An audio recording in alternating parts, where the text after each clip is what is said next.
العالمين والعاقبة للمتقين والصلاة والسلام على سید المرسلین وخاتم النبیین وعلى آلہ المطہرین واصحابہ السابقین ومن تبعہم بإحسان إلی یوم الدین۔ اما بعد فاعوذ باللہ من الشیطان الرجیم، بسم اللہ الرحمن الرحیم۔ ان اللہ وملائکتہ یصلون علی النبی یا ایہا الذین آمنوا صلوا علیہ وسلموا تسلیما۔ صدق اللہ العلی العظیم۔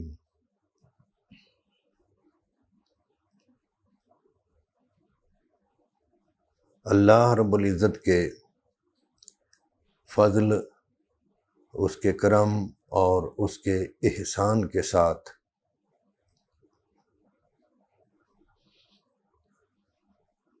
ہمیں آج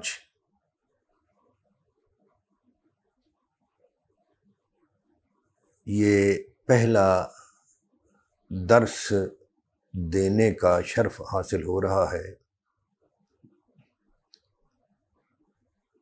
اس مقام پر جسے دنیا میں عارضی طور پر اپنی رہائش گاہ کہا جا سکتا ہے۔ اس سے قبل ہم مختلف کرائے کے مکانوں میں ٹھہرتے رہے، رہائش کرتے رہے۔ آج دنیاوی لحاظ سے اپنے ذاتی مکان میں، اپنی ذاتی رہائش گاہ میں یہ پہلا درس ہے، اس لیے ہم نے اس پہلے درس کے لیے مناسب سمجھا کہ اس کو درود شریف کے ساتھ خاص کیا جائے، اور اتفاق کی بات ہے کہ آج جمعہ بھی ہے، تو میں نے چاہا کہ جمعہ کے دن جو خصوصیت کے ساتھ حکم ہے کہ جمعہ کے دن میری امت کو چاہیے وہ مجھ پر کثرت سے درود بھیجا کرے، تو پہلے تو آیت درود میں نے تلاوت کی ہے، اس پر انشاءاللہ آئندہ دروس میں گفتگو ہوتی رہے گی۔ آج ہم جمعہ کے حوالے سے تھوڑی سی گفتگو کرتے ہیں، اور اس سلسلے میں آپ کے سامنے حضرت سیدنا ابو الدرداء رضی اللہ تعالی عنہ سے ایک حدیث منقول ہے، انہوں نے اس کو روایت کیا ہے، ہم آپ کے سامنے وہ پیش کر رہے ہیں۔ وہ فرماتے ہیں کہ رسول اللہ صلی اللہ علیہ وآلہ وسلم نے فرمایا کہ مجھ پر جمعہ کے دن درود بھیجنے کی کثرت کیا کرو، اس لیے کہ یہ یوم مشہود ہے،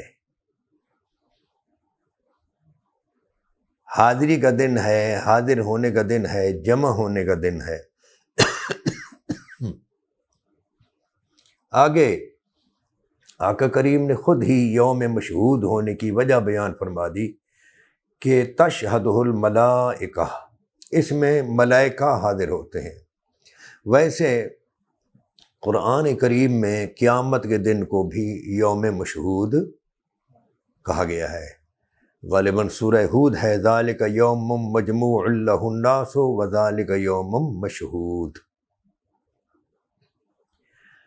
آگے فرمایا آقا کریم صلی اللہ علیہ وآلہ وسلم نے کہ کوئی شخص بھی مجھ پر درود نہیں بھیجتا مگر اس کا درود مجھ پر پیش کیا جاتا ہے حتیٰ یفرغ منہا، یہاں تک کہ وہ درود بھیجنے سے فارغ ہوتا ہے۔ وہ فرماتے ہیں، حضرت ابو الدرداء فرماتے ہیں، میں نے کہا یا رسول اللہ صلی اللہ علیہ وآلہ وسلم، کیا آپ کے انتقال کے بعد بھی تو فرمایا ہاں، ان اللہ حرم علی الارض ان تأکل اجساد الانبیاء، اللہ رب العزت نے زمین پر حرام کر دیا ہے کہ وہ نبیوں کے جسموں کو کھائے۔ اللہ کا نبی زندہ ہوتا ہے، اسے رزق دیا جاتا ہے۔ یہ سنن ابن ماجہ کی حدیث ہے، جسے ہم نے علامہ ابن قیم جوزیہ حنبلی کی کتاب جلاء الافہام سے نقل کیا ہے۔ علامہ نے یہاں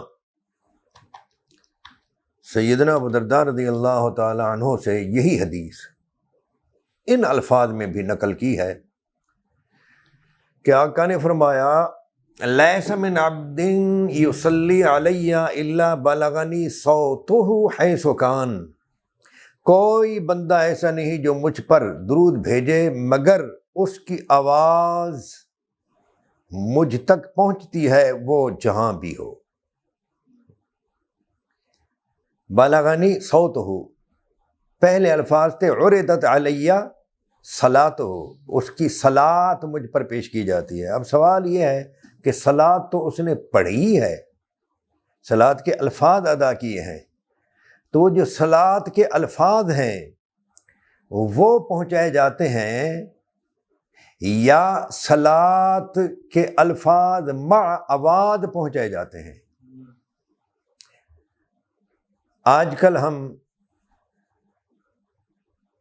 لوگوں کو ایک دوسرے کو واٹس ایپ کے ذریعے دوسرے ذریعوں سے اپنے موبائل پر الفاظ بھی بھیجتے ہیں اور الفاظ مع آواز بھی بھیجتے ہیں۔ تو اس لیے اگر الفاظ پیش کیے جائیں تو بھی ٹھیک ہے، اور اگر الفاظ آواز کے ساتھ پیش ہوتے ہوں تو بھی ٹھیک ہے۔ نورانی مخلوق ہیں فرشتے، تو وہ الفاظ اور آواز دونوں لے جا سکتے ہیں، مگر یہاں یہ ہے الا بلغنی صوتہ، مجھے اس کی آواز پہنچتی ہے۔ ادھر تھا عرضت علیہ صلاتہ، مجھ پر اس کی صلات پیش کی جاتی ہے، ادھر ہے آواز پہنچتی ہے۔ تو اس لیے اس دور میں تو کوئی شک ہی نہیں رہا۔ ویسے غالباً میں کوئی 15-20 سال قبل کراچی، اس سے بھی ذرا زیادہ، کراچی کی ایک مسجد الف مسجد کھارا کراچی میں درس دیتا تھا، تو ان دنوں پڑھا تھا تفسیر کبیر میں کہ امام راضی رحمۃ اللہ تعالیٰ علیہ نے فرمایا کہ یہ جو آواز ہے نا، یہ جب منہ سے باہر نکل جاتی ہے تب بھی اس کا وجود برقرار رہتا ہے۔ اگر اس کو کوئی ایسی طاقت مل جائے جو نظر نہ آتی ہو اور وہ اس آواز کو پش کرے تو یہ بود شدید، یعنی بہت زیادہ دوری کے باوجود ایک مقام سے دوسرے مقام تک پہنچ سکتی ہے۔ یہ مجھے یاد پڑتا ہے، کچھ چونکہ 22-23 سال ہو گئے، میں 2000 میں تو یہاں آ گیا تھا نا، تو اس سے قبل میں کھارا کراچی الف مسجد میں رہتا تھا، تو ان دنوں یہ میں نے مطالعہ کیا تھا۔ تو یہ سورۃ الاعراف کی ونادى اصحاب الجنت اصحاب النار ان قد وجدنا ما وعدنا ربنا حقا، شاید اس آیت کے تحت تھا تفسیر کبیر میں۔ تو آج آپ دیکھتے ہیں کہ ایک گیند کو بلہ لگتا ہے اور کرکٹ پتہ نہیں کس ملک میں کھیلی جا رہی ہوتی ہے، تو اسی وقت اس کی آواز پوری دنیا میں ہر کوئی سنتا ہے۔ اس لیے یہ شک نہیں کرنا چاہیے۔ آگے حضور نے فرمایا کہ اس کی آواز مجھ تک اس لیے پہنچتی ہے کہ ہم زندہ ہیں اور ہمارے انبیاء کے جسموں کو زمین نہیں کھا سکتی۔ یہ تو رہی حدیث۔ اب جمعہ کے دن کثرت کے ساتھ درود کیوں بھیجا جائے، اس پر علامہ ابن قیم نے اپنی ایک اور کتاب میں ایک نکتے کی بات بیان فرمائی ہے۔ وہ فرماتے ہیں اس لیے کہ جمعہ جو ہے یہ ہے سید الایام، اور رسول اللہ صلی اللہ علیہ وآلہ وسلم جو ہیں یہ ہیں سید الانام۔ سید الایام دنوں کا سردار، دنوں کا سردار دن۔ سید الانام لوگوں کی سردار ذات۔ یہ جو جمعہ کا دن ہے اس میں قیامت ہوگی، اور جب قیامت ہوگی تو جتنے دن اللہ رب العزت نے دنیا میں بنائے ہیں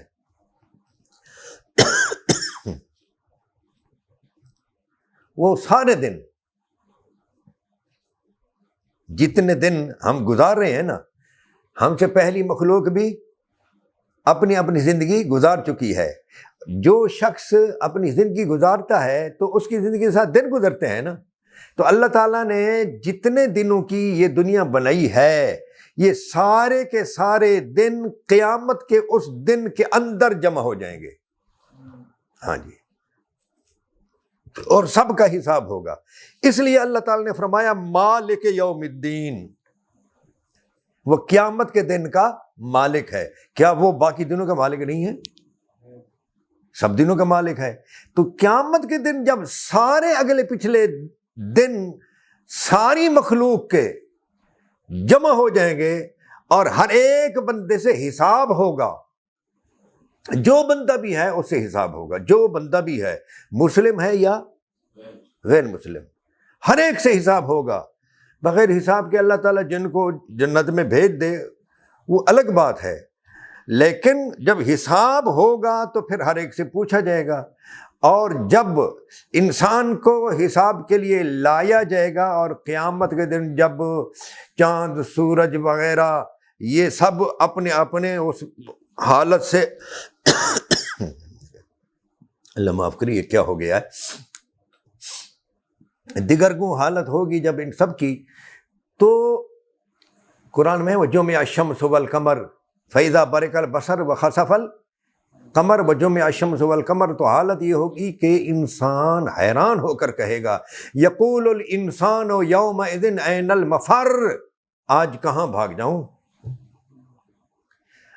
اور قرآن کریم میں ایک مقام پر یہاں تک آیا ہے کہ یوم یفر المرء من اخیہ و امہ و ابیہ، قیامت کے دن انسان بھاگے گا اپنی ماں سے، اپنے باپ سے، اپنی بیوی سے، و بنیہ، اپنی اولاد سے، اور کسی کو کسی کی کوئی پرواہ، یعنی ماں باپ اور اولاد ایک دوسرے سے یفرو بھاگیں گے، دوڑیں گے۔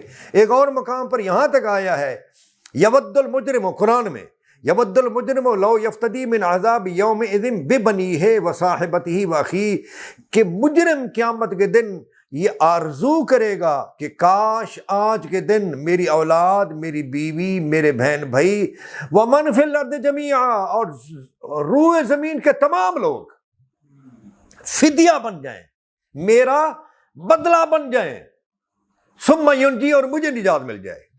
یعنی مجرم چاہے گا کہ اس کو اس دن نجات مل جائے، حتیٰ کہ روئے زمین اس کا فدیہ ہو جائے۔ فدیہ تو آپ سمجھتے ہیں نا، بدلہ، جیسا کہ حضرت اسماعیل علیہ السلام کے بدلے میں، بولیے، ہاں بدلہ ہو جائے، یعنی ایسا دن ہوگا۔